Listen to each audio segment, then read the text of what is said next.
fate tanti gol agli altri. Ma io sono proprio... Anche tu? Ogni tanto una scappata con la te, tanto che sei... C'è stato qualche portiere che ha fatto anche gol. No, però bisogna conoscere bene il ruolo nel quale si deve giocare, sapere come fare, come muoversi, bisogna aiutare i compagni, però una squadra è squadra se ci si aiuta. Io sono diventato allenatore poco tempo fa, perché io facevo il presidente del settore tecnico e ho cominciato a fare i primi 2 corsi, adesso si fanno 3 corsi, una volta sempre 2 corsi.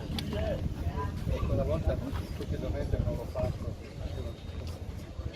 e però ho fatto i primi 2 per vedere come funzionavano i tecnici, quelli che insegnavano.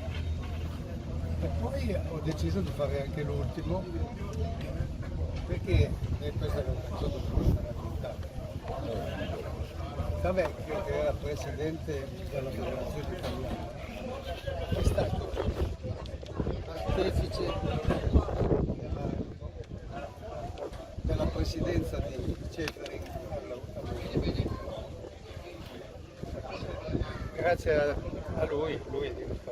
E quindi è venuto a Roma per ringraziare Tavecchio e ci siamo incontrati. E Tavecchio lo guarda e dice: senti, io vorrei fare un regalo a Rivera perché se lo merita. Gli manca solo il titolo di allenatore professionista, ha fatto gli altri 2 corsi, gli diamo questo titolo che gli manca perché così gli facciamo un bello maggio. E lui lo guarda e dice: mandami una lettera.